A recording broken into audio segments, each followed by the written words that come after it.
Okay, thank you for coming back for more. Today's lecture, as written, is much longer than yesterday's, and it's also, I think, a little bit more complicated. So I thought it might be useful to use a handout. So even though it's a little long for a handout, 3 sides, it covers the basics. So I hope that'll help you to follow along. The lecture has 2 parts, really. The first part is an adventure sort of off the reservation into what now seems to be known as Meta-Ontology, the field I didn't know existed until I started thinking about it.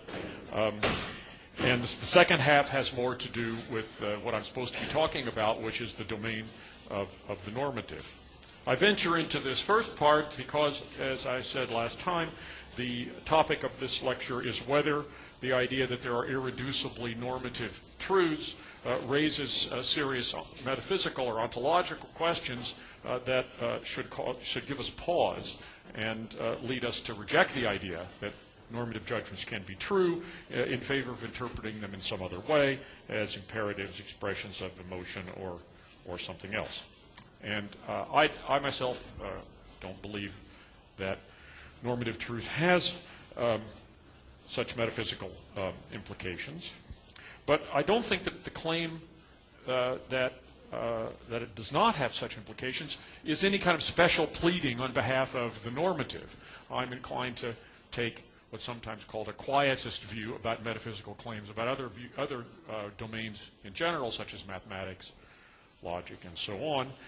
So what I do in the first part of this lecture is to try to state, with my attempt to try to work out in some reasonably systematic way this ontological or anti-ontological, as you may call it, view, and to position what I want to say about normative claims in particular within that context.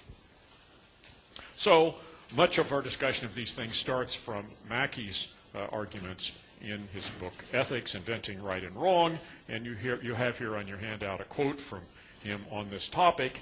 He said, "If there were objective values, then they would be entities or qualities or relations of a very strange sort, utterly different from anything else in the universe."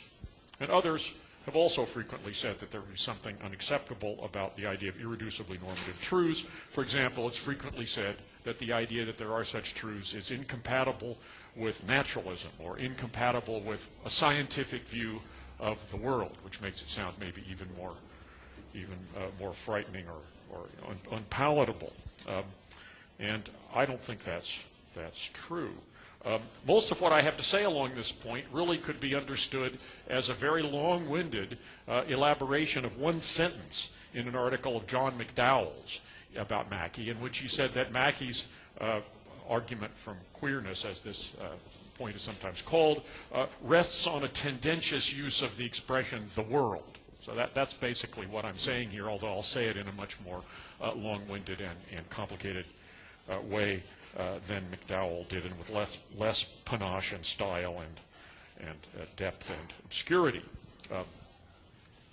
Now, these objections, the objection that irreducibly normative truths have unacceptable metaphysical implications or that they are incompatible with a scientific view of the world, might have some force if normative truths themselves involved claims about the natural world of causes and effects.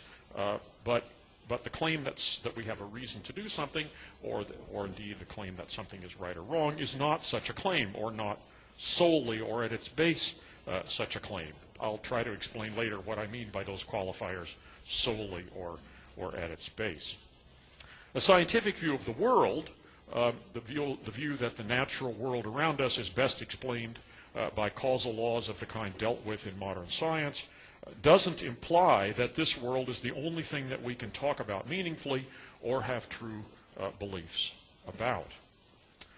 But the idea that normative truths are not truths about the natural world, they're about something else, may involve a further worry, which is that the idea that there are such truths presupposes some other mysterious world that is some odd metaphysical entity.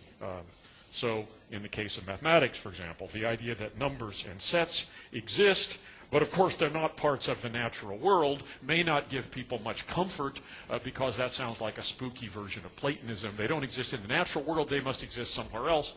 Plato's heaven, or they have some strange non-spatio-temporal kind of existence, and that itself may seem quite bizarre and objectionable.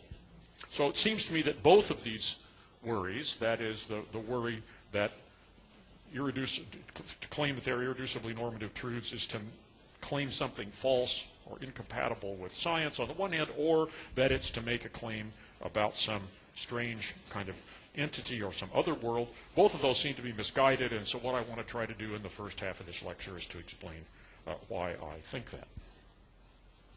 Now it'll turn out, and this may, once I admit this, you may wonder why I'm going to talk about it at all. It'll turn out, I think, that the worries here aren't properly described as ontological worries, at least not in this particular sense of ontology that W.V. Quine had in mind. Nonetheless, I think it's helpful in explaining what kind of position I want to hold, to begin by considering Quine's famous views about ontology.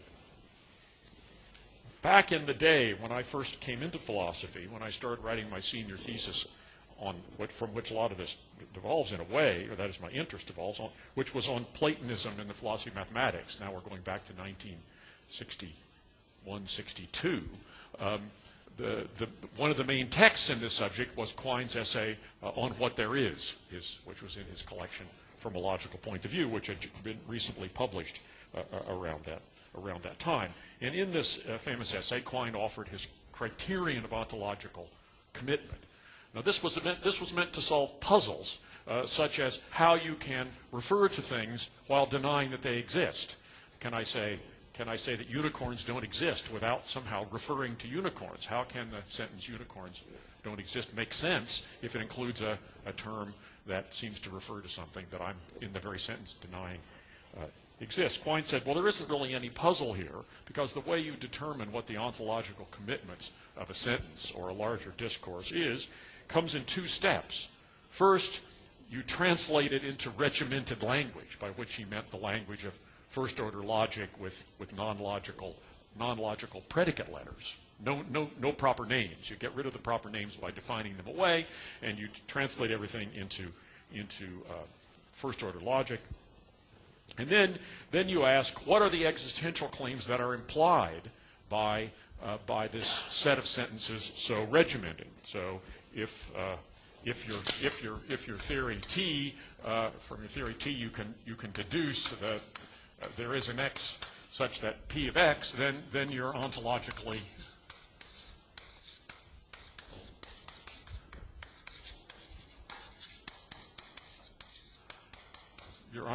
committed to P's, right? So if T, if you can deduce from T that there is an X such that PX, then the theory T is ontologically committed to P-like things, or whatever you want to call it. So the sentence, there are no unicorns, wouldn't be ontologically committed to unicorns, because there's nothing in there that says unicorns exist. In fact, it says unicorns don't exist. So we're home free. Now, this criterion of ontological commitment was just a criterion. It was Quine's technical way of deciding what are the things that a certain body of sentences commits one to if one accepts those sentences, commits one to accept the existence of. But Quine combined this ontological criterion on the one hand with a kind of ontological minimalism on the other hand. He seemed to think it was better to have an ontology that had fewer things in it as opposed to more things. In particular, at least in the 1940s and 50s, Quine thought it was very important not to be ontologically committed to certain kinds of things, particularly abstract objects like numbers, sets, and so on. And he went to considerable lengths to formulate what he wanted to say in a way that it avoided ontological commitments of this troublesome, as he thought, troublesome sort. But the two parts of his view are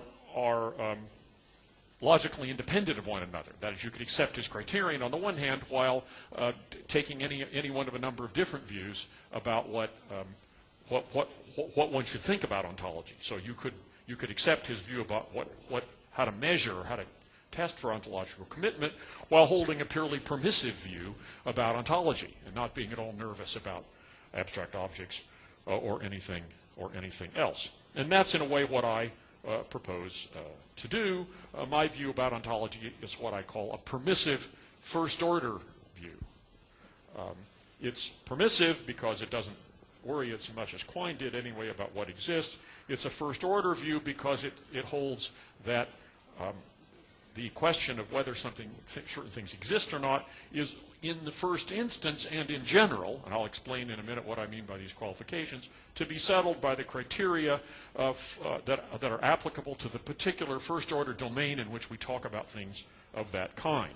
So questions about whether numbers exist or numbers of a certain kind exist are settled by number theory or by the part of mathematics that deals with numbers of that kind. There's no further question about whether they really exist. Same thing, I think for sets.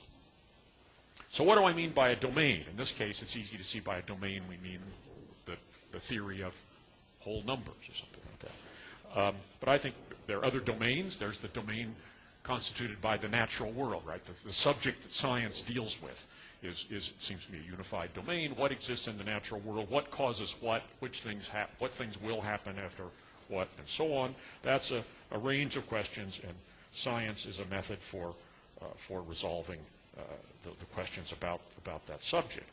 Similarly, the normative might say it's a domain, or maybe it's a set of domains, just the way mathematics might be thought of as a collection of particular domains having to do with, say, sets on the one hand, numbers on the other hand, spaces and topological entities on the other, maybe, and then there can be questions about how these are related to one another. So similarly, as we were saying yesterday, within the normative, there may be normative questions about reasons for belief, normative questions about reasons for action, and perhaps normative questions of other kinds. If I'm wrong about reducing everything to reasons, normative questions about what's good, what we ought to do, what ought to be, and so on. Now, what I want to say about all these domains is that what is true about them and what exists as far as the entities that they deal with are concerned is to be settled in the first instance and in general simply by applying the criteria that are appropriate to that domain. So I think domains are defined on the one hand by the concepts with which they deal, and then those concepts go along typically with some established set of methods for resolving questions that employ concepts of that kind. If we think of, let's say, number theory or set theory or the natural world as the primary examples of domains, we might be inclined to think of a domain primarily as a set of objects, a class of objects of a certain kind, and then there are questions about what the properties are and how those objects and how they behave.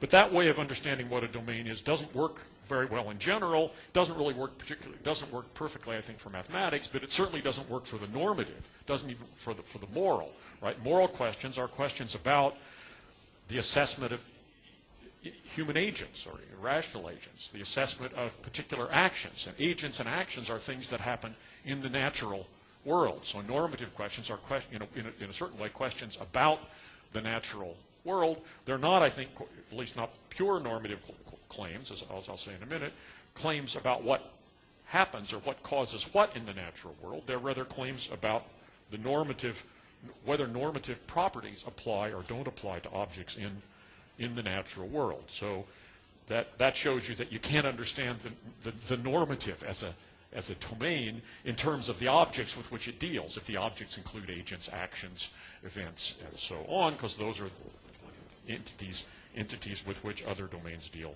as well. Rather, what's distinct about the normative has to do with the concepts that are applied, such as the concept of being a reason for something, the concept of being morally right, morally disreputable, and so on.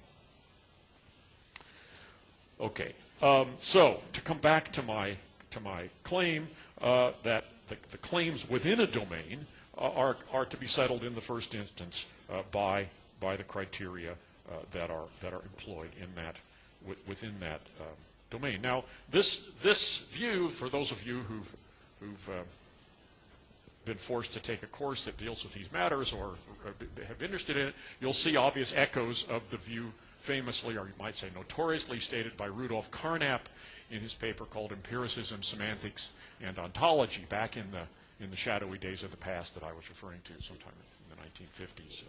Excellent paper, defending a somewhat similar view. In what I'm calling domains correspond to what Carnap called frameworks. He said there are certain linguistic frameworks. Mathematics is a linguistic framework, and there's other linguistic frameworks. And the frameworks settle. They contain rules, which he said were linguistic rules. That is, rules defined by that followed from the way in which the terms in question were defined for settling questions within those domains. And there are no external questions, he said, about such domains. The only questions external to a framework, as he put it, are practical questions about whether we want to adopt that way of speaking or not. That was Carnap's view. Now, my view it differs from Carnap's in several ways. First, I don't take domains to be defined by linguistic rules. That was one of the things that got him into trouble with Quine. Second, it seems to me that there can be external questions, external theoretical questions about a domain. So I also disagree with Carnap that external questions have to be entirely practical. So let me say something about what kind of external questions it seems to me there can be about a domain. Here I'm getting back to those qualifiers that I mentioned. In general and in the first instance, I said questions within a domain are completely settled, authoritatively settled by the criteria for those domains. Well, if we can ask all kinds of questions about a domain as which concepts are employed within the domain of mathematics. That's not a mathematical question, right? That's a question, sort of a meta question about mathematics. And there's similar sort of harmless quasi-linguistic or classificatory external questions. You might say, with perhaps one exception, that any question employing the term the domain such and such is not a question within that domain. It's an external question, because the idea of the domain of mathematics is not a mathematical notion, or the domain of the norm is not a norm. Maybe it's a descriptive thing that we as philosophers are using to categorize these different intellectual undertakings. Those external. So in that sense, all of what I'm now engaging in is various kinds of external discussion of certain kinds of domains, and that's what Carnap himself was engaging in with respect to his frameworks in empiricism, semantics, and ontology. But the external questions that Carnap was concerned with were external questions of existence. He wanted to say that as long as if the criteria of mathematics say that certain numbers exist, then there isn't any external question about whether they really exist or not. That's a nonsensical, a pseudo question, as Carnap called it, although there's a practical question about whether we want to adopt that particular mathematical theory, that's a question about whether it's useful for us to employ mathematics in that sense. Now, it seems to me in that way, but it seems to me that there's a very great deal of truth in Carnap's view, so put, although I think it requires certain qualifications. First, it has qualifications because in some cases there are genuine external theoretical questions about a domain. You might have said, look, this permissive first-order view that I'm pushing here is too permissive. For example, somebody could define a domain of dealing with witches and spirits, and we have criteria for deciding whether someone is a witch, or people in certain periods of history have had criteria for deciding whether someone was a witch or not. So it might seem that, according to my view, that was perfectly okay and couldn't be criticized, as it were, from outside, and that might seem too permissive. It's not simply a practical question of whether it's useful to talk about witches. There's a question about whether talk about witches is really true. And it seems to me that's quite right.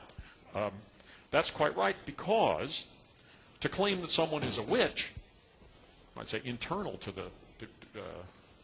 theory of witches, if you want to call it that, is to say that that the witch is someone who has the power to do certain things. Make cows stop giving milk, cause children to be stillborn, and things like that witches were supposed to do. So witches, within the actual talk about witches, there are claims about what causes what in the natural world. So witch theory, as it were, on the face of it, makes claims that are in conflict with, and so we have to resolve the conflict between that theory and some other theory for deciding what causes what in the natural world. That's a question to which external criteria can apply, and which theory seems to me to lose in the bargain. It might also be said that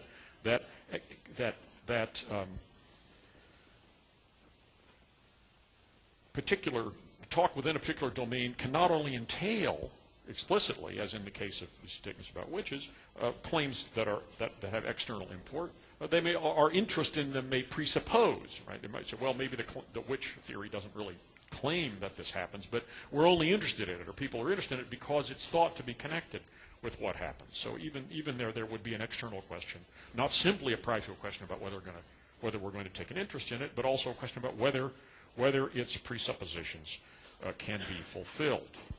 Now, I don't think that mathematics has any external questions of this kind. There isn't any further question of existence not settleable by, let's say, by set theoretic reasoning, or about whether sets really exist, or by number theoretic reasoning about whether numbers really exist. In order to have the significance that numbers have in our mathematical reasoning, they don't have to have some further kind of reality beyond the kind of properties that are deliverable by mathematical reasoning about them. They neither entail, nor does our interest in them presuppose any further depth, any different kind of weight or significance beyond what theory itself can guarantee.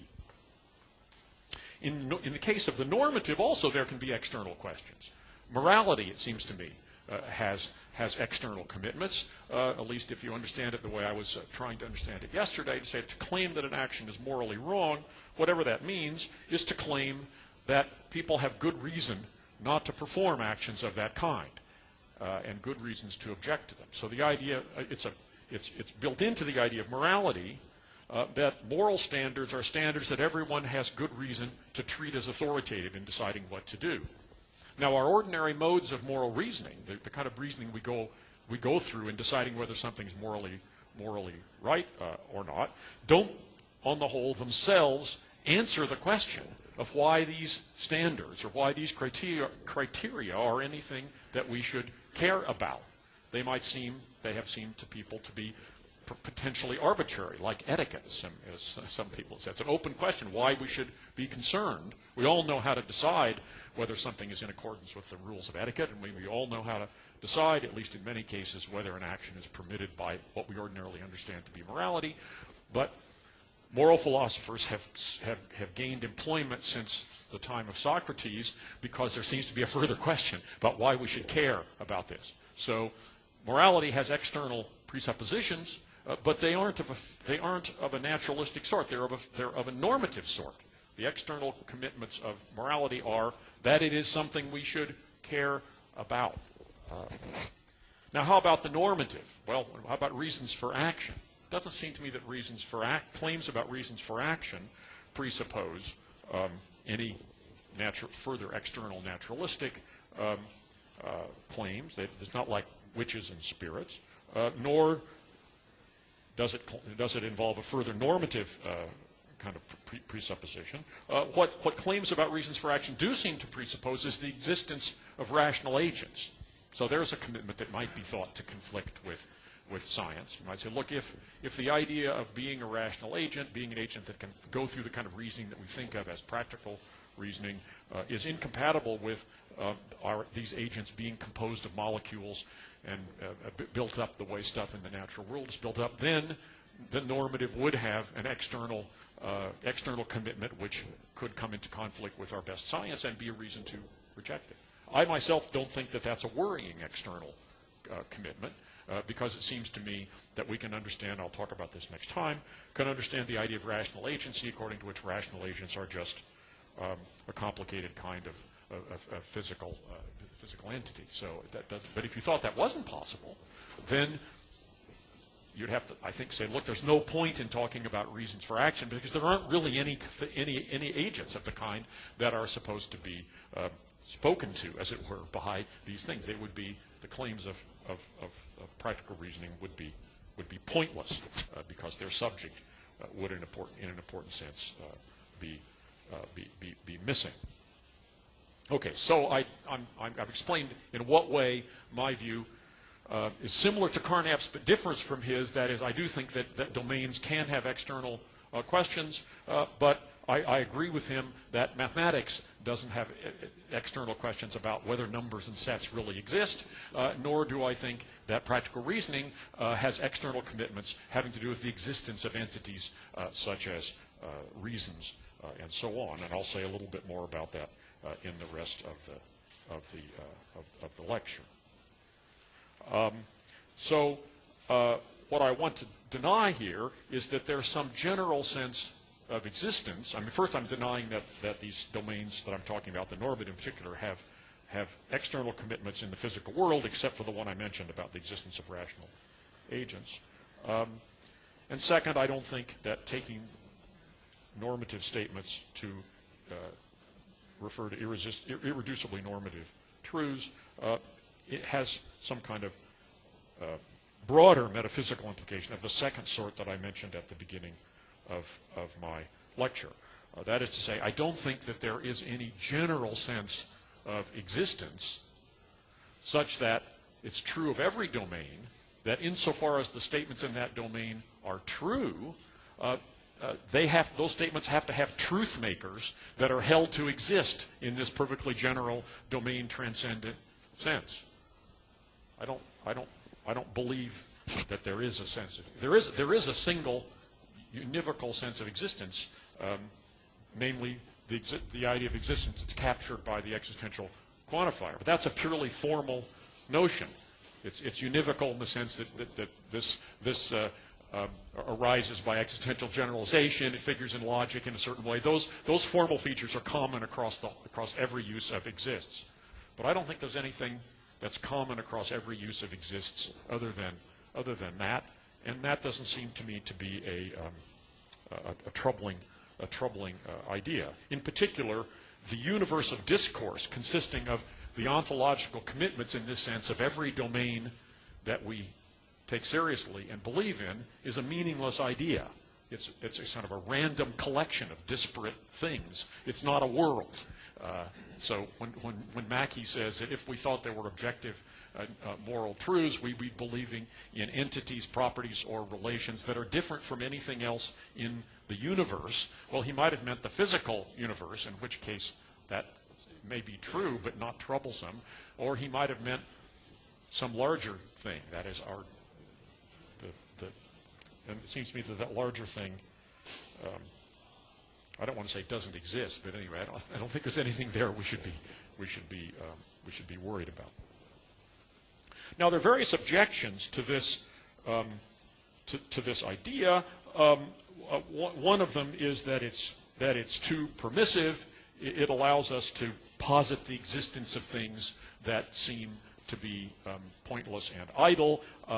For example, my former colleague Richard Heck had the following example. In the foundations of arithmetic, Frege famously argues for the introduction of the phrase direction by appealing to the equivalence relation between lines of being parallel to. Right, so the direction of one line is equal to, the same as the direction of another line, just in case the two lines are parallel.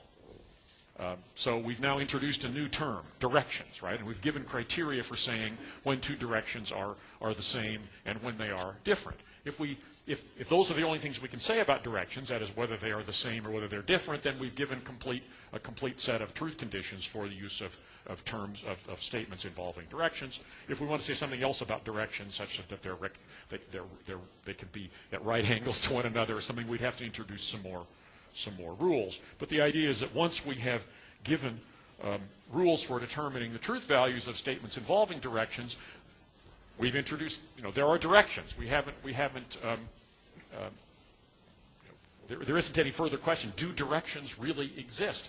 And that may seem harmless with respect to directions, but as Heck pointed out in some lectures a number of years ago, starting with any equivalence relation, instead of starting with the equivalence relation of one line being parallel to another, we could define some really random equivalence relation, such that, according to this relation, some of the things that are in the same equivalence class would include this building, the bed in my hotel room, and my left shoe.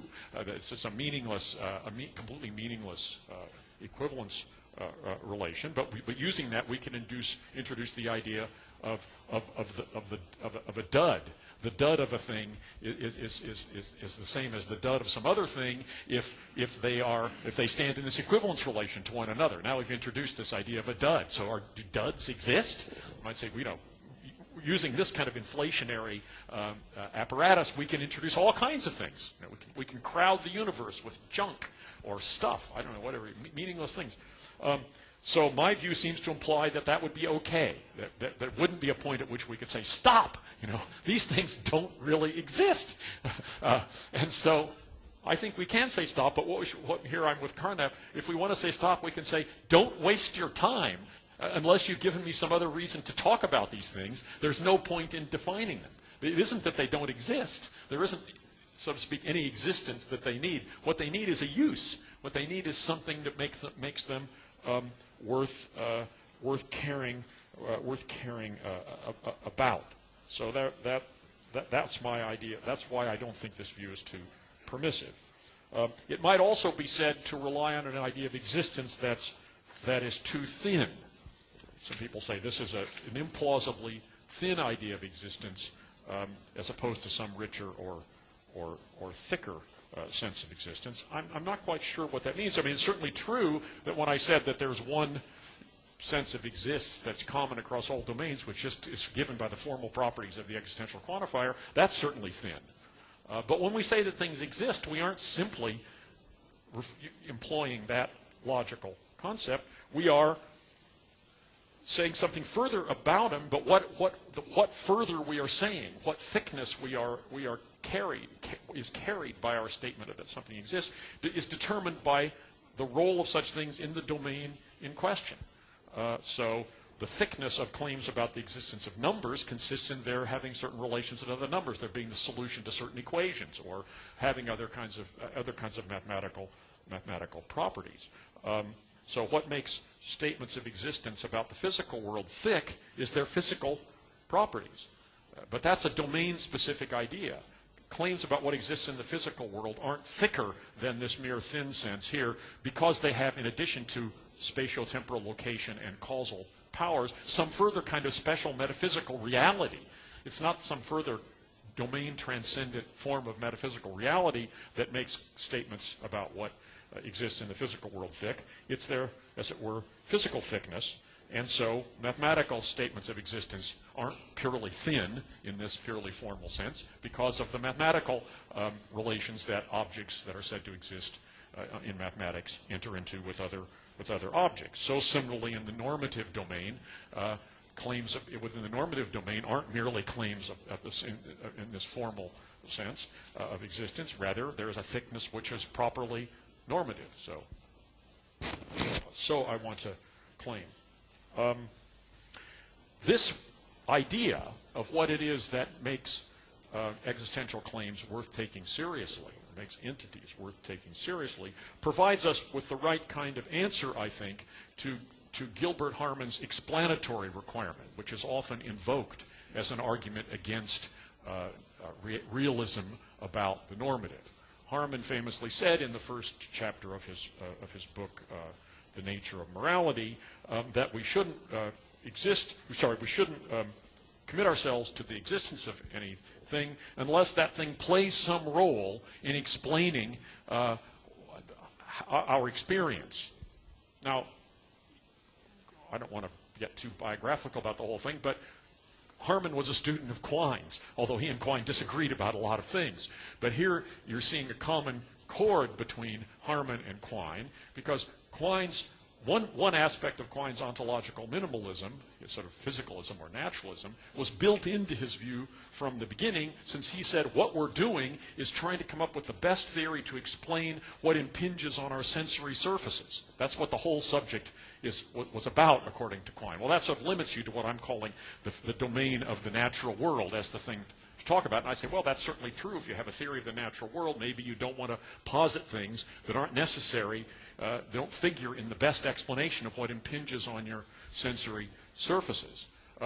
So Harman's explanatory requirement just generalizes that to everything. So if you assume that the only thing there is worth talking about is the world that explains the world that impinges on our sensory surfaces, then Harman's explanatory requirement makes good sense. But there's no reason, as far as I can see, to extend it to any other domain whose subject matter isn't explaining what impinges on our sensory surfaces. Although parallel versions of Harman's explanatory requirement make a lot of sense. That is, within any domain, there's no point in introducing new entities or properties or relations if they don't figure in any way in the advancement of the particular understanding of the phenomena that domain deals with. So in the case of the normative domain, there's no point in inventing new normative notions if they don't seem to figure in any way in our deciding what to do. They don't cast any light on the relation between some reasons and other reasons. So they don't enable us to see why it is that certain actions are wrong, or whatever the topic might be. So what's right about Harman's explanatory requirement seems to me to be a domain-specific idea that it's pointless to introduce either entities, properties, or relations that have no role within the intellectual enterprise with which that domain is concerned. And what Harman does is to take that moral as it applies, or take that idea as it applies to the domain of the natural world, and take it to apply univocally to every domain, including the normative. I think that there's more to be said along those lines, but since I've used up more than half my time, I better get to the other half of my lecture. Now, I said at the beginning that the main question about the normative seems to me not really an ontological question in Quine's sense, that it's not a question about what entities the normative deals with. It's rather a question of what Quine called ideology, that is, what predicates we are going to employ. Nonetheless, I went through all of that in first part of the lecture in terms of ontology, simply because that's the framework within which an awful lot of this discussion takes place, and it seemed to be that seemed to be the easiest way to situate my view within the dialectical context into which I'm entering. But it seems to me that the essential element in the normative, and now where am I now in your outline? I've got a slightly longer outline than you, yes, number 5. The essential element in the normative domain is not a kind of entity, but a relation. Well, maybe I shouldn't say the normative domain, but given what we were saying yesterday, but the domain of reasons for action. The central element is a relation, namely the relation that holds between, if you want to call it a fact or a true proposition, I'm not sensitive to which you're going to say, P, an agent A, and a situation in a situation C. Maybe C get left out on your view. Anyway, so we want to have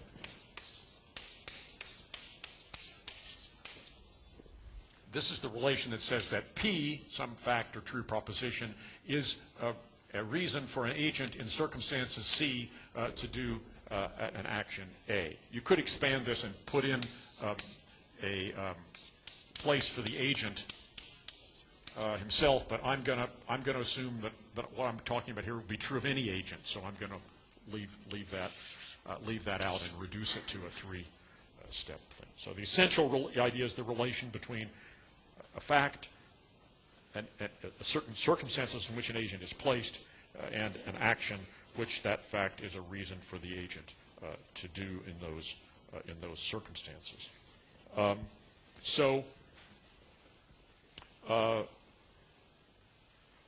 the things that occur in the first place here are the things that are reasons. So reasons aren't some special kind of thing. They're just facts or true propositions, typically about the natural world, but maybe about, I allow them to be about other things as well. These conditions are also descriptions of natural situations. But you could also include normative. You could nest normative claims and say a person who's in a situation where he or she has promised, if you want to put that in C, then you'd need later to explain what that meant, has a reason to do action A. So the idea is that there's nothing distinctively, there need be nothing distinctively normative about the elements that occur in here. The normativity is introduced entirely by this relation. It's a normative relation between these entities. So that's why the problem, if there is a problem, is not a matter of ontology in Quine's sense, but one of ideology, or whether we should talk about this this relation. Now, one of the problems that's raised by the idea that there is this distinctive normative relation is how are truths about when this relation holds related to truths of other kinds. And that connection may seem mysterious because on the one hand, I want to agree with those who say that there is a distinction, as they say, between facts and values, or between the non-normative and the normative, such that truths, at least a certain kind of truths about when this relation holds, can't be deduced from or aren't entailed by claims that make no reference to this relation, by claims, say, of purely psychological and physical fact. But on the other hand, that's the autonomy of the normative. On the other hand, the normative is not entirely disconnected from the non-normative, because as non-normative facts vary, normative facts vary. And if non-normative facts don't vary, normative facts don't vary. So this relation is tied somehow to the non-normative, even though claims about when this relation holds are not entailed by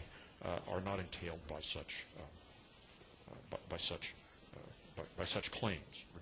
Not entailed, you might say, by any collection of claims of a non-normative character, as long as that claim, that set of claims, is itself consistent. Now, let me see what do I want to skip here? Okay. So now I want to introduce the idea of a pure normative claim. Now, I just said that we couldn't, that you can't deduce claims about reasons from claims of other kinds. But in order for P to be a reason for an agent in circumstances C to do A, P has to be a fact, or P has to be true. So in order for the fact that it's only by leaving the room now that I can save my life to be a reason for me to leave the room, it has to be true that it's only by leaving the room now that I can save my life. So if we add on here not P seems to imply this, right? If not P seems to imply, sorry, not this. So if P is false, then this is false, right? And so there I've deduced, would seem to be able to deduce a normative conclusion, because if R is a normative claim, then its negation is a normative claim. If I can deduce it from the negation of a non-normative claim, I've violated the distinction between facts and values. So I want to, in order to avoid this problem and try to capture what nonetheless seems to me to be correct about the autonomy of the normative, I want to isolate what I call pure normative claims.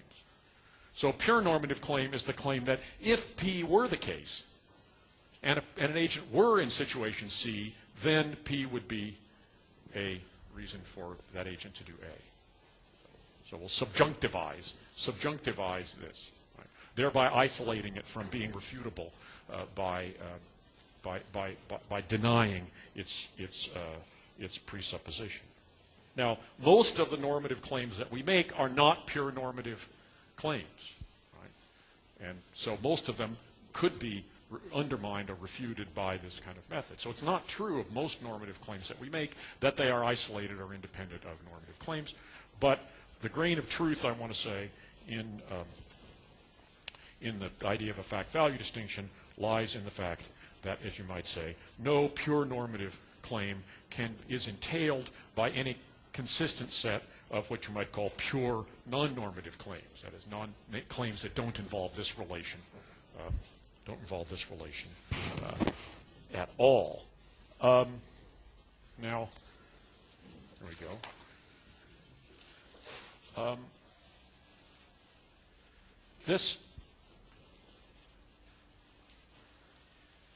This helps us, I think, to explain a number of things. First, it helps us, going back to my first lecture, it helps us to explain what I mentioned as the puzzling relational character of reasons. I want to say that the reasons are reasons for an agent, and that might seem puzzling. Now, it may seem I've just cheated, because here I've made the essential normative claim just into a relation. But I don't think that's just cheating, but it's actually explaining, because the puzzling idea of a relation between a reason and an agent had to do with the fact that we were thinking of the reasons as being these things, these potentially naturalistic facts, right? And we were overlooking the fact that, and so asking, well, how can this thing, this reason, have some special relation to some agent? It seems funny if we just focus on this particular fact. And so what I want to say is, well, look, that way of looking at things creates a puzzle by focusing our attention in the wrong place. It focuses our attention on the thing that is a reason, whereas the essential normative thing just is the relational claim about a relation between that non-normative fact and some agent. And so it's not surprising that shouldn't be surprising that it's relational.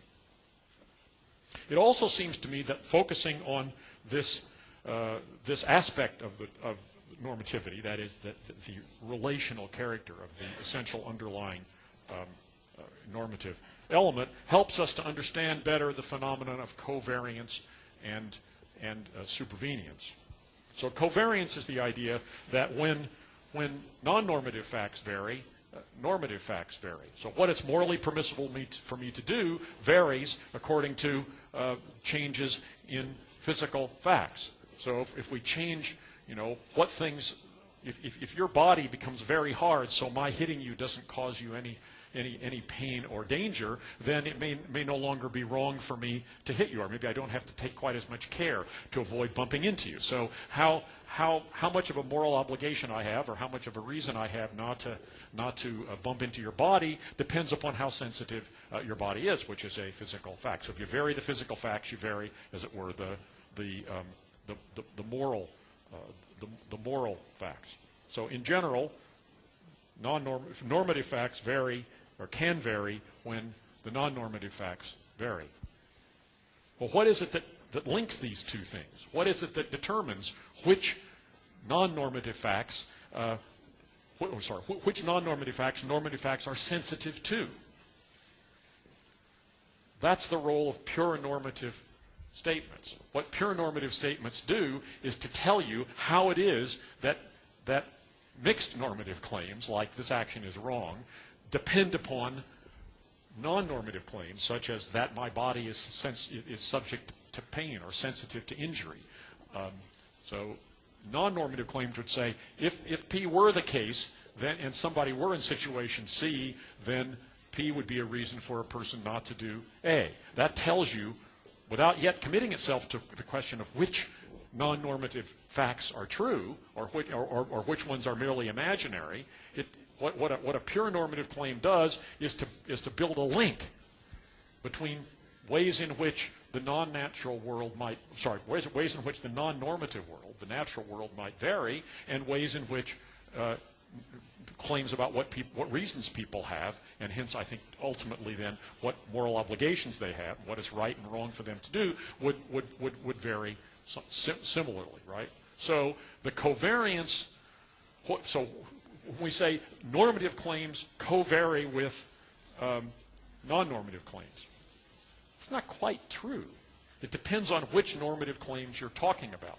Mixed normative claims, such as this action is wrong, or it would be wrong for you to hit me, or wrong for me to break my promise to you. Anyway, various moral claims, or claims that the sharpness of the metal is a reason for me not to press my hand against it. That presupposes that the metal is sharp and that my hand is sensitive to sharp things, right? Those are mixed normative claims. They're claims involved that, and they're the kind we're most familiar with, right? Those are the ones that co-vary with natural facts.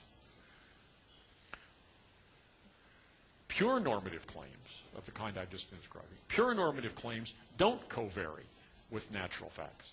Because they're pure, because we've subjunctivized away their dependence on natural facts, they don't vary at all. But mixed normative claims, such as whether an action is wrong or whether a person in certain circumstances has a reason to do something, those claims vary with variations in natural facts or non-normative claims in the ways specified by pure normative claims. So it's a normative matter how it is that mixed normative claims vary with non-normative claims. Right? So the dependence of the normative, that is to say the mixed normative, on the non-normative is a normative truth. The way in which it's not some kind of special metaphysical glue that ties the two together. It simply are the most fundamental truths about the normative domain are truths about how mixed normative facts vary with non-normative facts. Okay. On the other hand, pure normative claims don't vary at all. There's nothing for them to, there's nothing for them to vary with because they're independent of other claims. So it seems to me that those two observations, that is, noting on the one hand the relational character of the fundamental normative notion, and second, noticing the difference between pure normative claims and mixed normative claims, helps us to understand the phenomenon of the separation, the independence of the normative from the non-normative, autonomy, if you want to call it, of the normative from the non-normative, the covariance of the normative with the non-normative, and the independence of the normative from the non-normative. If this view is right, then the supervenience relations between normative claims and non-normative claims is quite different from other forms of supervenience. Say, for example, the supervenience of mental truths on physical truths or non-physical truths. Why is it that the mental supervenes on the physical? That is, it varies according to the physical and can't vary without the physical varying. Well, I think the idea that that's so is a scientific idea. You might call it the hegemony of the physical. We think that in the natural world, there aren't any separate autonomous mental properties. All the mental properties are somehow, although we don't know quite how, dependent on their embodiment in physical stuff. But that relation of supervenience and covariance between mental truths and mental facts and non-mental facts isn't true in virtue of the fact that mental claims, mentalistic claims, in their very nature, any of them, specifically involve attributing mental significance to non-mental items. So the idea of pain isn't based on a relation that attributes mental properties to the firing of C fibers, right? It's a really different. So the relation between the mental and the non-mental, or the mental and the physical, is a scientific and maybe metaphysical, ultimately metaphysical issue, whereas the relation between the normative and the non-normative is essentially a normative issue once you understand what's going on. So finally, let me mention one. Now I'm finally down to number 8. So many people now accept that there are distinctively and irreducibly normative concepts and relations, but they would deny that there are distinctively normative properties corresponding to these, or relational properties corresponding to these concepts and relations. Alan Gibbard, for example, in some of his recent work, says, yes, the autonomy of the normative exists at the level of, so the fact-value distinction exists at the level of concepts. Normative concepts aren't reducible to non-normative concepts, but it would be unscientific. It would be incompatible with a scientific view of the world to think that the facts or that normative truths refer to, or that the properties that normative concepts refer to are themselves themselves normative. So there have to be naturalistic properties that correspond to normative concepts. It doesn't seem to me that need be true, but I'll just try to say, I'm not really certain about this, but let me throw it out and maybe you can correct me in the discussion. Why do we distinguish between a concept and the property that corresponds to that concept? And what are we doing when we are drawing that distinction? So take the case of water and H2O. Water is the concept of a certain physical substance, and there's a scientific question: what are the properties of that substance which explain the features of it that are picked out by the concept? Its transparency, its tendency to be ice sometimes and liquid, or solid sometimes and liquid others, its ability to nourish, its role in our digestive system, it quenches thirst, and so on. H2O is part of a scientific theory that identifies deeper scientific properties which explain the particular superficial properties that are identified in the concept. It's not part of the concept of water, as at least it wasn't, maybe it's becoming now, that it's made up of hydrogen and oxygen in this way, but that's a physical explanation of those properties.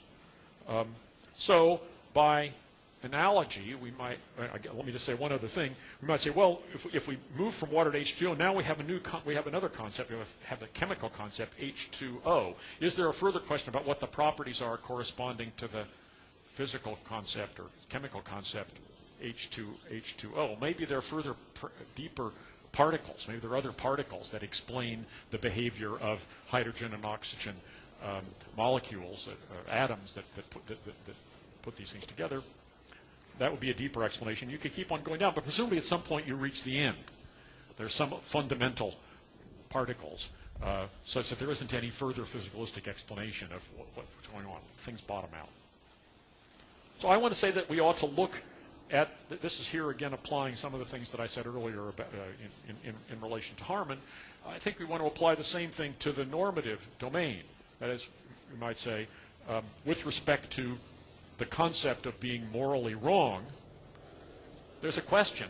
Morally wrong, that means it's forbidden by standards that everybody has reason, compelling reason in most cases, to take seriously as settling the question of what to do. Well, that's puzzling. How could there be such standards?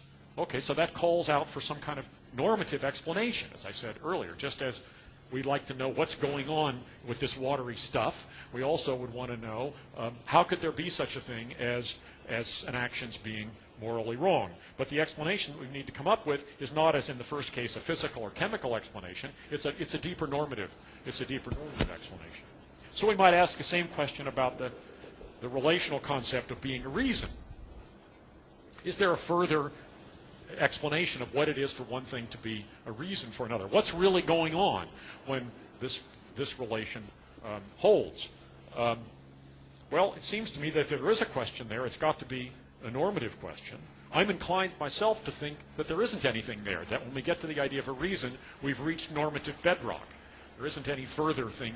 In the case of morality, I think we can explain some of the properties that moral claims have in terms of claims about reasons, which are at, as it were, a deeper deeper level of normative explanation. I'm inclined myself to think, as I said yesterday, that when we've reached this point, there isn't any further separate normative property that explains the relational concept.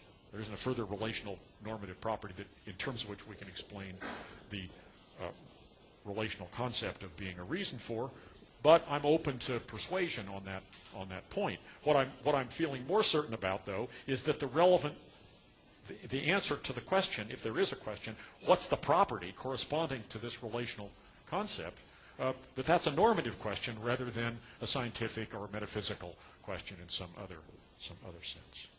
So maybe reasons are normatively basic. I'm now down to the last question on your thing, but I'm inclined to think they are, but maybe you can persuade me that they're not. Okay, so there we are. That's the end.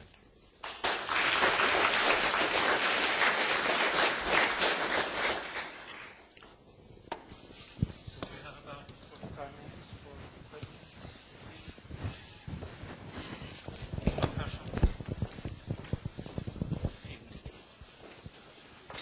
Shall I stand up as well? Right. Well, I'm inclined to think that there are innocuous, irreducible normative truths, and there are normative truths that are irreducible in a more controversial sense. Yeah, good. Okay. I mean, think of a rule of theoretical reasoning, such as modus ponens and so on. I mean, that is saying that that is a valid inference, a right way of reasoning and so on. That is certainly not reducible to a natural claim to the effect that people, in fact, reason in that way, and so on. Right. Now, that's a fairly innocuous claim, I would say, about irreducible normativity. But I think a certain kind of practical reasons involves irreducibility in a more contentious sense. And I'm thinking of practical reason saying that we have a reason to desire something for its own sake. So, right. Such as, for instance, we have a reason to avoid pain for its own sake. Now, if we look at theoretical reasons yet again, and these, such as modus ponens, these would be truths that we know a priori. They are necessary truths. But you can also make out a case for them being some sort of conceptual or even analytical truths in that case, in the case of logical rules and so on.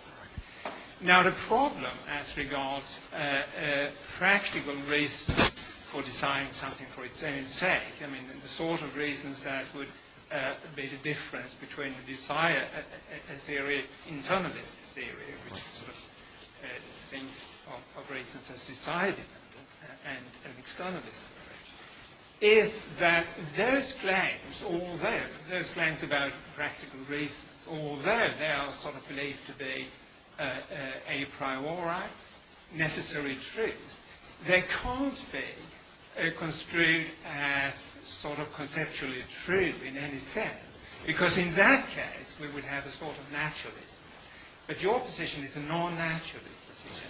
So it seems that a position like your position is committed to there being a priori noble truths that are necessary, but not conceptually guaranteed. And Derek Parfit is explicit when you talk to him that he's committed to those kinds of truths. He doesn't mention it explicitly in his manuscript, but that's his view. Maybe the only thing that doesn't get explicitly mentioned in the manuscript. Possibly, quite possibly. It's difficult to write a manuscript that long and leave anything out. Right? No, but even so, it says it's a big gap in its account. And it is, I think, very difficult to understand how there could be such truths that are synthetic but known a priori and necessary. Because, I mean, if they're known a priori, it means that they are known by means of pure thinking. And we know them by pure thinking, they're true in every possible world. But how can that be if they're not sort of conceptually guaranteed in some sense? Because thinking deals with concept. So one would have thought that if we could know by pure thinking that something is true in every possible world, it would have to be conceptually guaranteed. But it can't be on your account, because that would be a naturalist view. It would be a view that, say, defines reasons in terms of pain or whatever it is that we have a reason to avoid. So I think that is, you might consider it a metaphysical objection. Right. Maybe you consider it an epistemological objection, but it would seem to me to be sort of the most difficult objection you have to deal with. Right. Good. Well, thank you. I'm going to talk more about this in my lecture on Saturday, but don't change your plane ticket, because I probably will just repeat what I'm going to say now, or I'll say something at greater length that won't be any more satisfactory, I imagine. But I agree that basic normative claims are neither empirical claims nor conceptual truths. That's right. So I agree about that. I don't myself think that makes them so mysterious. Let me try to say why. First, one stab is, and here maybe I am a kind of Quinean, that is, I don't know what's quite so special about conceptual truths to begin with. Conceptual truths are things that seem simply obvious. They've got to be true of these things given the way we characterize them, given what we describe with them. But the line between things that are conceptually true and things that are just damned obvious, there's nothing else to say but that, doesn't seem to me to be very clear. Now, But in that case, the difference between naturalism and non-naturalism will be unclear. well, that might be. Well, I don't know what that's good, but that goes to one point in what you said that I didn't understand, and maybe you can explain it to me, and then I would see that point. That is, you said that if I said that conceptual truths, that basic normative truths were conceptual truths, that would be a kind of naturalism.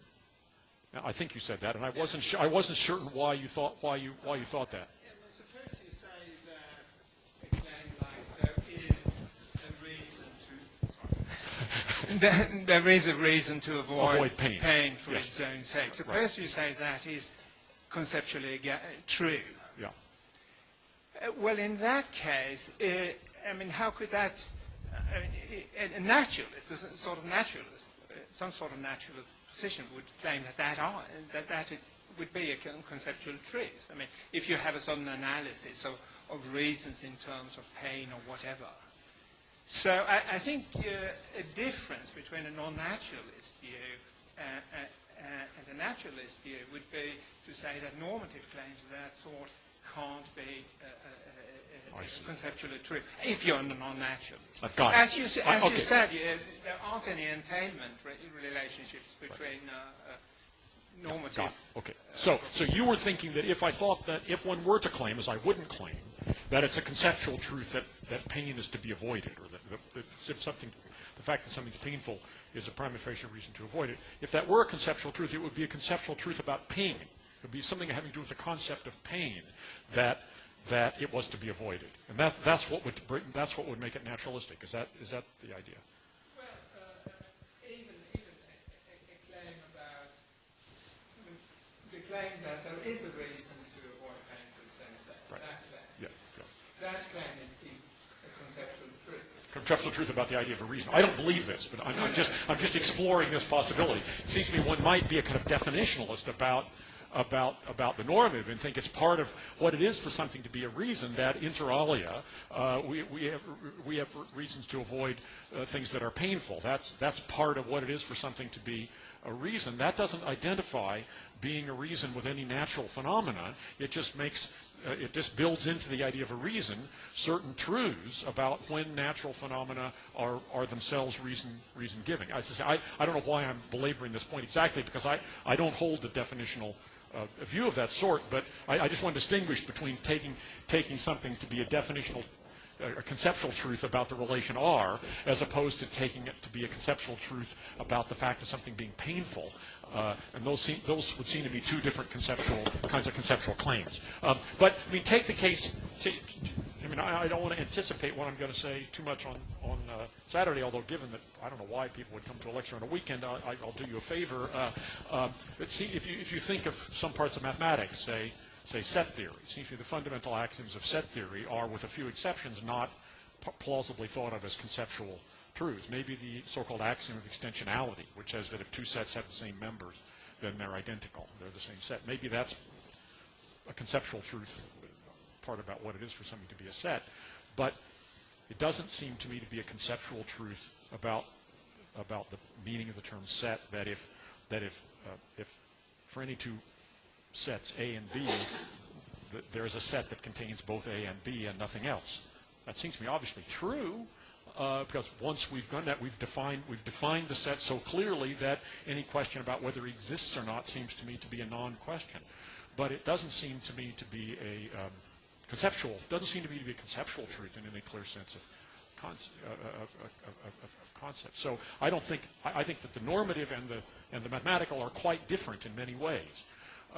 But I do think that what you might think of as what I'll call later the analytic synthetic dilemma. That is, everything's either got to be a conceptual truth or some kind of truth that we discover by interacting with the physical world is a false dilemma, and it does seem to me that some forms of mathematical reasoning do illustrate to us the fact that when you want to there is such a thing as clear thinking about a domain in which we can have confidence, and even though it's not conceptual truth.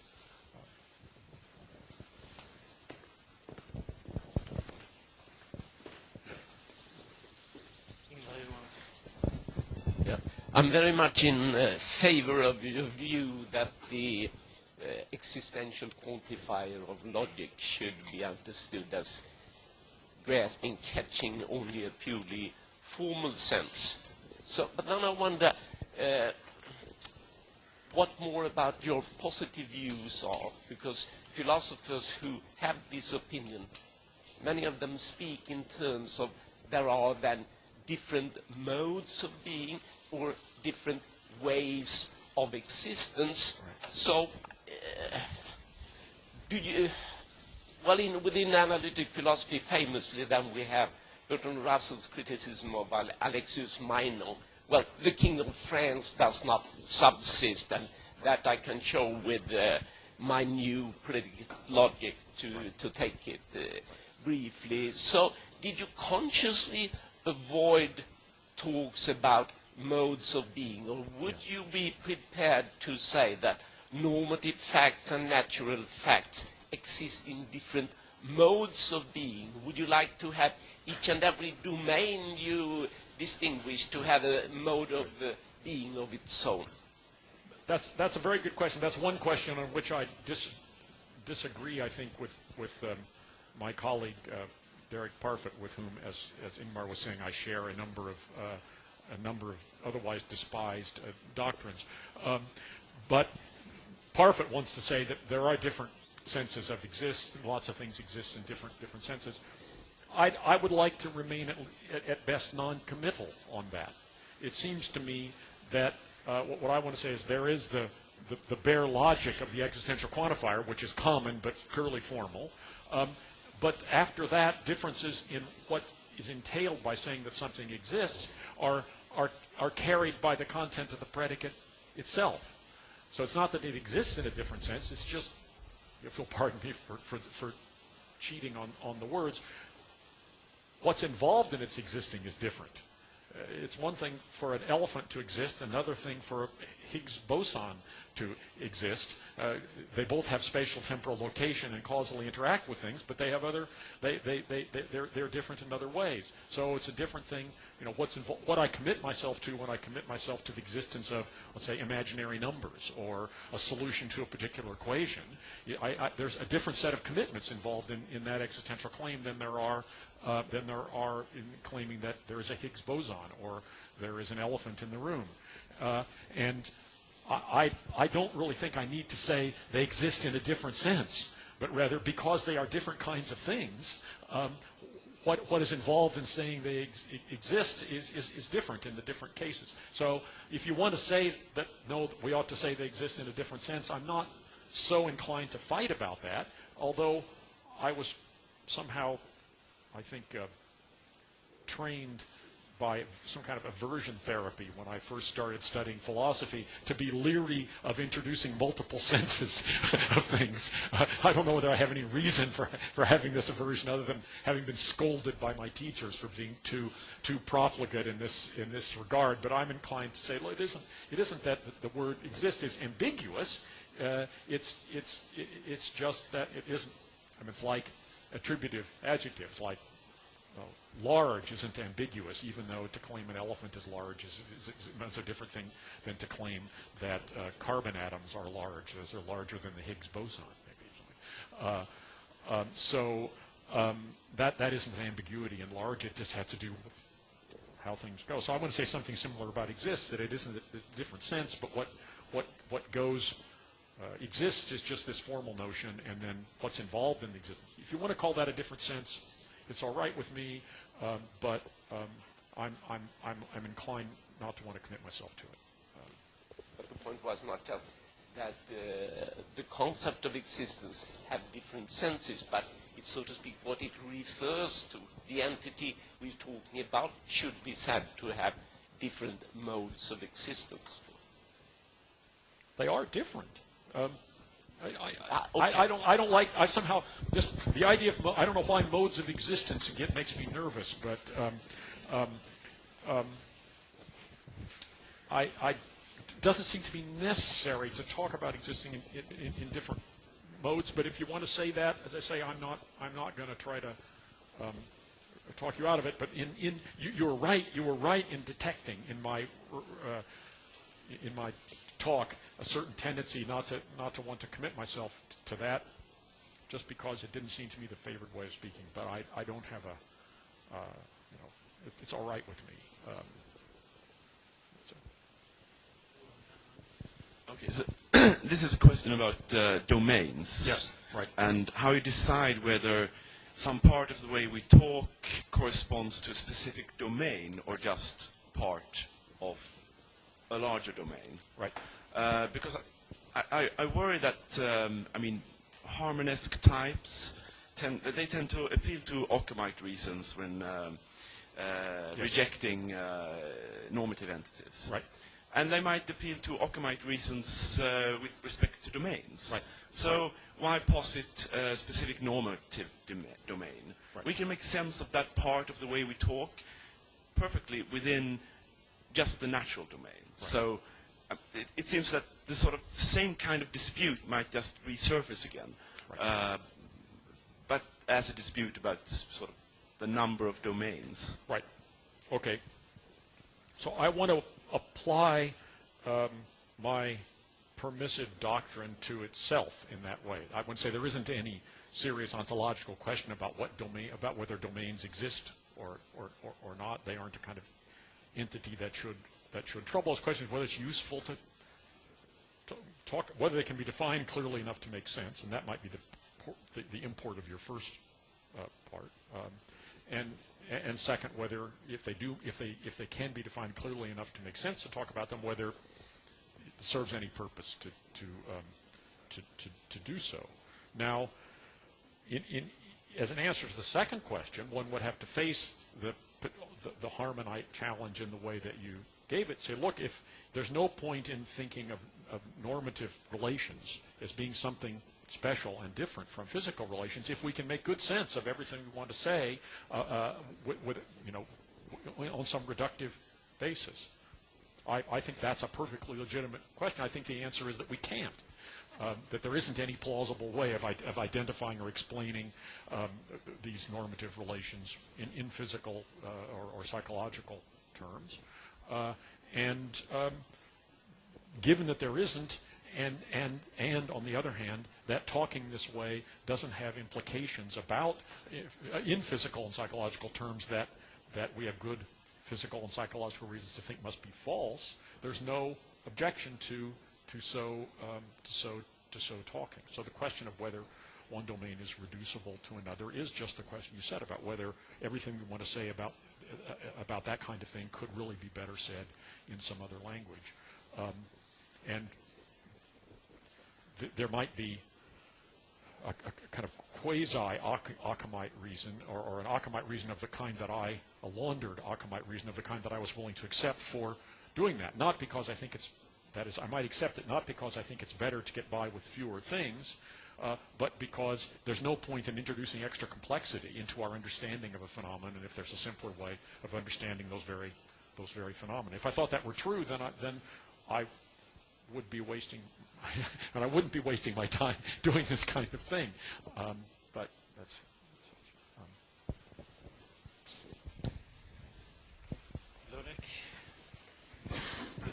It was very interesting. I have several questions, but let me try one in connection with Johan.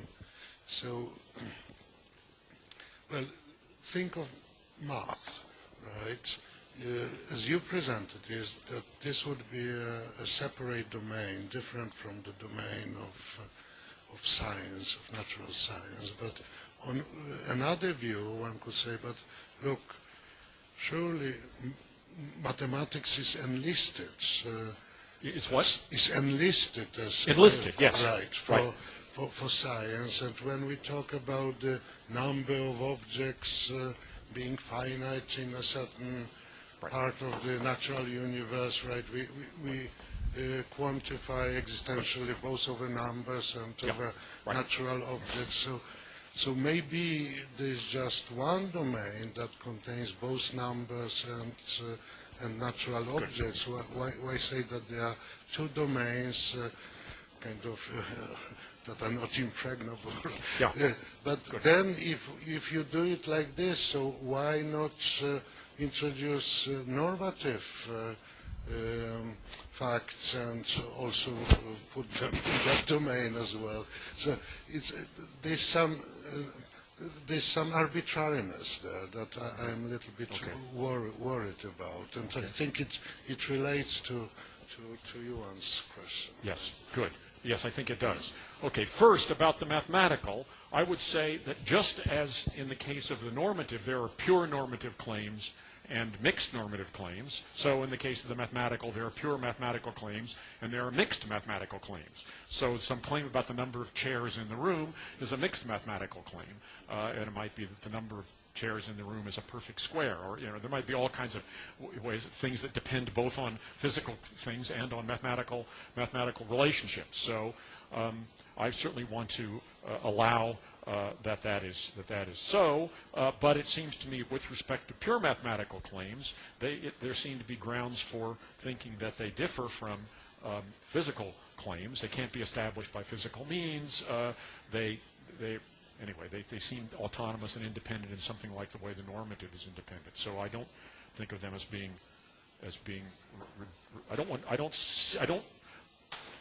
a naturalistic theory of mathematics as a subject doesn't seem to me plausible, even though there are mixed mathematical claims. This also connects with something that I said about Quine, I think, although I don't know whether it got into the outline. It didn't get into my talk. Quine, having earlier in his career been very skeptical about abstract objects, later said, well, we ought to admit sets and numbers and be willing to quantify over them because that's required by our best scientific theories. So he became more relaxed about ontological commitment to such objects later. So that goes along the same line, that there's some kind of continuity between the normative, or sorry, between the naturalistic and the mathematical. It seems to me that it's hard to make sense of that view of Quine's, at least given my view about mathematics. I mean, this is why I'm mentioning it in the same connection. That is, whether bosons exist and whether it makes sense to talk about bosons might well be settled by whether talking about bosons figures in our best physical theory. But there we're deciding that bosons exist. That is, they are part of the physical world. So what things we want to assert the existence of as part of the physical world is surely dictated by what's required by our best physical theory of the physical world. But if we think that numbers don't exist in the physical world, it's a little bit odd to say, well, and if we think there's some ontological worry about whether they really do exist, it's a little bit odd, I think, to decide, well, since science needs to use kind of mathematics that quantifies over numbers, we should decide they exist after all. That seems to me to work for particles and bosons in a way that it doesn't work for numbers and sets. But it seems to me that I would want to capture the plausibility, or what's plausible in what Quine says, in my terms, in a slightly different way.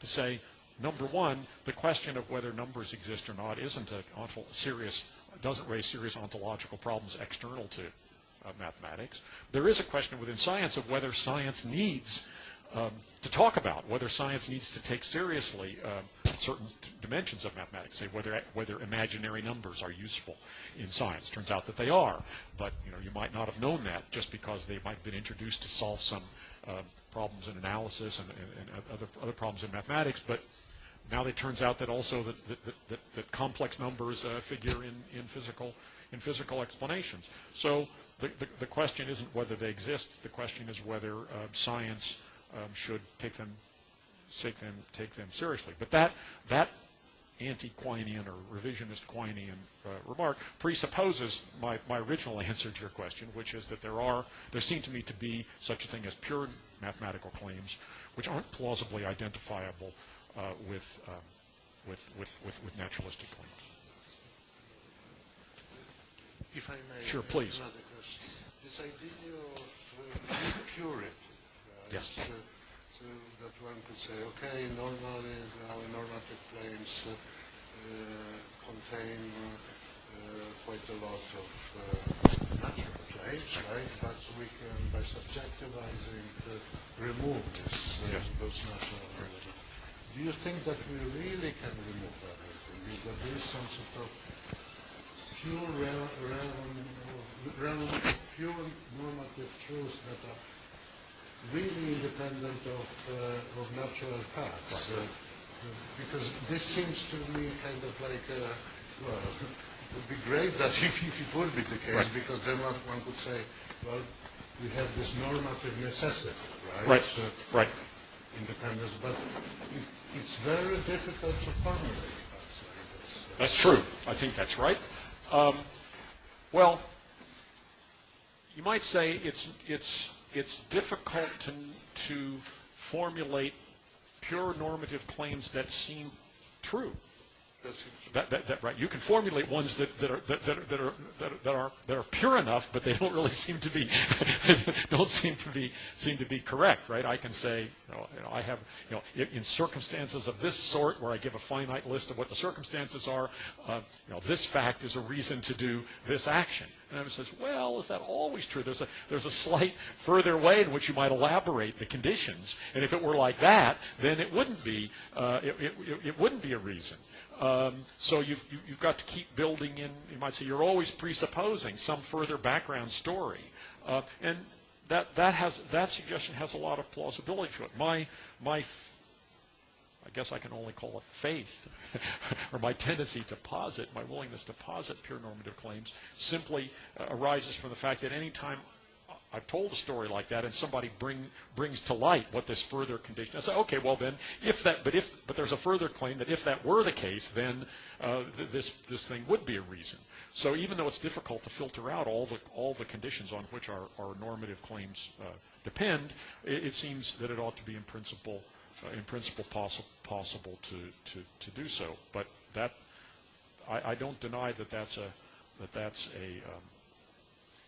controversial claim, and I don't have an argument for it. And you might say that, look, this is like believing in sense data or something like that these special entities that are purified of any reference to physical objects, right? We could isolate this aspect of experience, and I do worry that it's open to objections on that. Just a question. So suppose some form of particularism would be correct, so which would imply that you cannot purify things in this way. What would be the consequences for your view? That would something, yeah. Well, particularism would I have a hard time believing in particularism, so I have a hard time getting my head around it. particularism would have this effect because there would be no way of filling out what the conditions are, such that it's not only true in this case that the fact that the metal is sharp is a reason for me not to press my hand against it, but it would be true in any other any other set of cases that fulfilled the same, in which the same conditions held. There's no way of spelling out what the conditions are, although there are there's a fact of the matter about this particular case. This particular case is such that now, the fact, in this case, the fact that the metal is sharp is a reason for me not to press my hand against it, but there isn't any characterization of what it is about this case that makes that a reason, such that any other case that was like this case in that way would be another one in which it was also true that the fact that the metal was sharp was a reason not to press my hand against it. Now, maybe I'm begging the question against Dancy, but once I start putting it that way, that there is something about this situation that makes this true, even though there's no way. I don't find that very, very plausible. It's very odd to combine the idea that it's true in this case, but it's something unique to this case. There isn't any generalizable way of formulating the claim. Okay, now suppose that were so, though. Suppose that were true, then I suppose what would go by the boards would be first and foremost the independence of the normative from the non-normative. There would be no way of formulating a normative claim that didn't involve didn't have some non-normative presuppositions. So that would be, if I'm imagining it correctly, that would be the main thing that would change, because the point of my introducing the idea of a pure normative claim was to capture the grain of truth. My original reason for doing it was to capture the grain of truth in the idea of the autonomy of the normative from the non-normative, and then it seemed to me to have the added benefit later of giving a plausible explanation of the supervenience covariance relation. So it might also disrupt that because there would remain something mysterious there. I mean, maybe it's mysterious anyway, but there would remain something not purely normative, maybe, about the link between mixed normative claims and, I guess they'd all be mixed. All claims would be mixed normative claims. So that's right. All normative claims would, on this view, be mixed normative claims. So one couldn't say that the bridge between the way in which normative truths have to march with changes in non-normative truths is itself specified by a kind of normative truth. And so we'd be back to some kind of special metaphysical link, or some kind of not purely normative link to explain why it is that normative truths vary with non-normative truths. Those are the two things that would give. Yeah, good question. I just wanted to say something information. Wouldn't a pure normative claim be, for instance, the truth of P and if P and Q gives the reason to believe Q from the most permanence? And then that's a valid inference. Yeah. And it gives you a reason.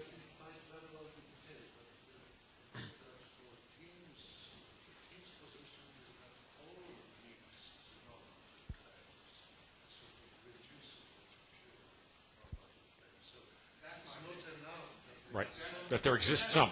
Yeah, I want to say that the normative character of all normative claims depends at base on pure normative claims that they embody, and that it could, in principle, be as it were, you could peel away the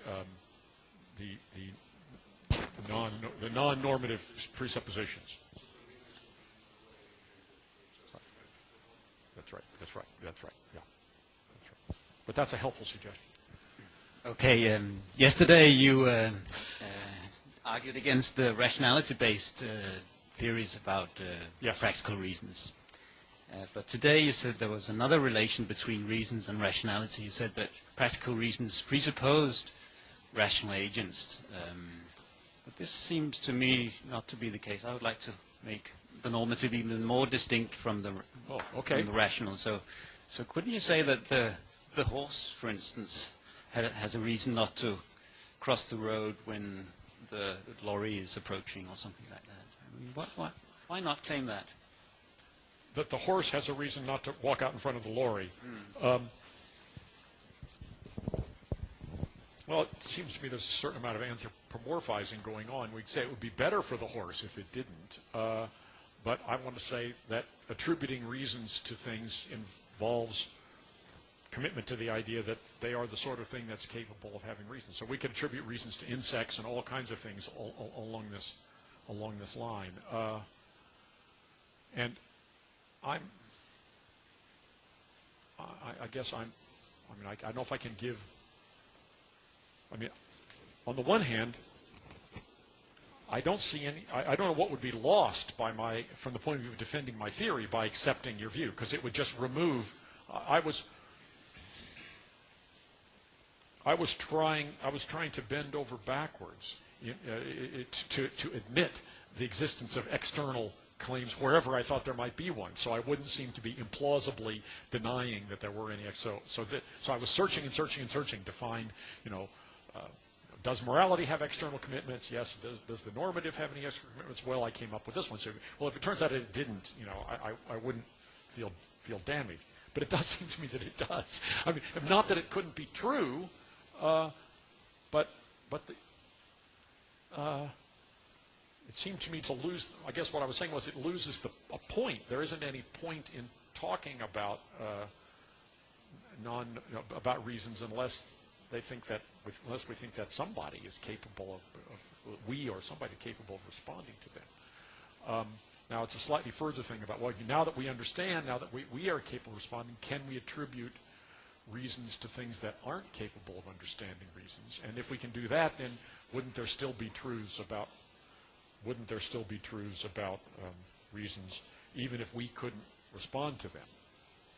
Well, I guess trying to generalize from the case of the horse, maybe what we mean is if the horse could understand, could think about what it has reason to do, then it should see that it has a reason not to do this.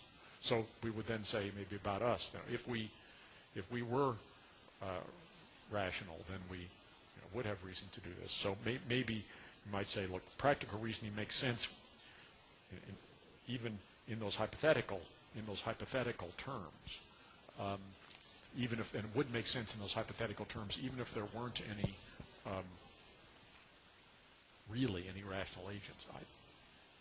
I myself don't.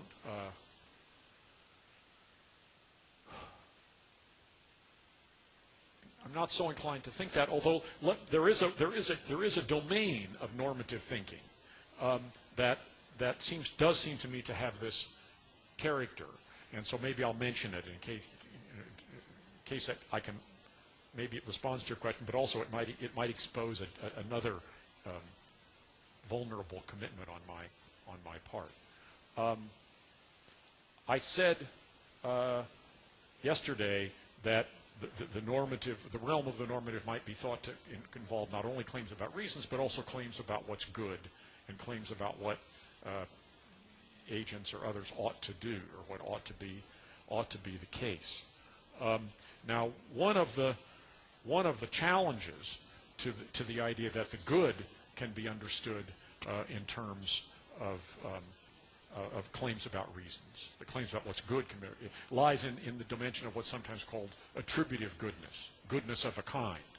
So something is a good X just in case it has properties. Now, some people have tried to directly analyze that. For example, Rawls wrote that something is good of a kind if it has to a high degree the properties that we have reason to want in a thing of that kind, given what we use it for, given the way it figures in our, or more generally the way it figures in our lives. And that would seem to, that sort of limits the range of things that can be good, because we might say that something is I don't know, what's Philippa Foot's example? I think a good dandelion root. We understand what it is for something to be a good dandelion root, but it's not because there's anything we have reason to want dandelion roots to be like. So when we talk about a good dandelion maybe we're thinking about the interests of the dandelion, and this is like the horse crossing the road. That's why you might think. It's more plausible, I think, if and I think Rawls's one of the things this shows is that Rawls's way of doing it is too narrow because it links it to what we have reason to do. That clearly doesn't work. So Paul Ziff, in his book from the 1960s, Semantic Analysis, in the last chapter, Semantic Analysis, he talks about good, and he concludes, he says, good in English means roughly answering to certain interests, the interests in question being specified by the context. So that doesn't mean that they necessarily have to be our interests, right? An interest is a kind of a vague word which can include not only claims about reasons, maybe goals or purposes or something like that. So you could say a good dandelion root is one that answers to the interests of the dandelion, something like that. That seems to me, I think that's a pretty plausible analysis, but it addresses the question of whether claims about what makes something a good dandelion, or claims about whether something is or isn't a good dandelion, are really normative, or in what sense are they normative? You might say, well, they aren't really normative. They're just functional claims about what the root has to be like in order for nourishing ingredients and water to make it up into the stem of the dandelion, allowing it to put out a blossom and spread seeds and complete its life cycle. That's a purely naturalistic claim. So there isn't anything normative there, right? So here we have, on the one hand, the fully normativized in terms of reasons, kind of Rawlsian criteria. To call something good is to say it has the properties that we have reason to want, and then we've got this purely naturalized idea of that attributive goodness, at least of this kind, makes sense because we have a sense of the functioning of the organism, and there's nothing normative about just saying, well, this is the way it works, right? And it's not going to work if it doesn't do that. But then you might say there's an intermediate way of understanding this, which is a kind of hypothetical normativity. You might say it serves the purposes. So our reasoning about what makes something a good dandelion root has to do with saying, well, we take a certain purpose as being defined, and then we can think about what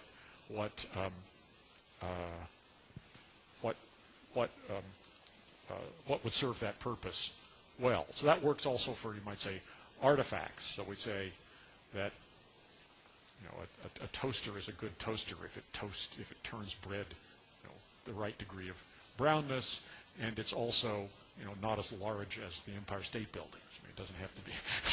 There are various things, but there are trade-offs between being bigger and more cumbersome and being deciding whether something is a good toaster. You have to figure these things out. Now it might be that we don't have any interest in toast anymore. We've decided, but there are these artifacts in the past, toasters, and we can understand what made something a good toaster by considering, as it were, hypothetically, the various purposes that toasters served, and then are deciding whether something, when we dig it up in archaeology, do the archaeology of the 20th century, in many thousands of years in the future, we dig up these things, and we could talk about whether this was a good toaster or not, even though we don't have any use for toasters anymore. Maybe we only exist on honey or something. Or we take tablets like people in the future, science fiction, whatever you thought to do. We don't chew things. But we can say, but whether this was a good toaster by just considering hypothetically the interests, to use Ziff's phrase, that a toaster was meant to serve, and then the point of that is that our reasoning about whether something is a good toaster is, in a certain sense, practical reasoning. It's not simply about whether something had certain consequences. It's whether the balance of this desirability characterization against that desirability characterization came out in a favorable way. So there is a kind of normativity involved, even though it's a kind of hypothetical normativity. So you might say the same thing about the horse. So I might say, look, we have a kind of normativity applied to the horse where we attribute aims to the horse, and we reason, as it were, from the horse's point of view. And so maybe if we weren't capable of considering reasons, somebody could reason about us the way they would reason about the horse, that we'd say, well, something's good for us or serves purposes. So that would be a kind of normativity, albeit a kind of normativity that wasn't, as it were, addressed to us in the way that claims about reasons are. So partly, when I said that the normative, sorry, this is such a long-winded answer, when I said that the normative domain, or the domain of reasons, maybe I should have said, presupposes rational agents, you might say, well, there are certainly grades of normativity that maybe don't presuppose directly that there's any rational agent who could respond to this or who has the interests in question, but it's still a kind of normative reasoning because it involves a weighing and comparing of reasons that aren't our reasons, or they aren't reasons that belong to any reason-taking creature, but nonetheless we can understand, we can think normatively in relation to the idea of reasons in that sense, that is, reasons given by a certain purpose that nobody shares, or by a certain goal or something that nobody has. But it would still be a kind of practical reasoning. So that might be along your line of saying, at least there are certain parts of normativity that don't presuppose rational agents, and maybe you could bootstrap your way out of the whole thing that way. Sorry, pardon the length of the answer. Good answers are only good if they're not as long as the OED or something.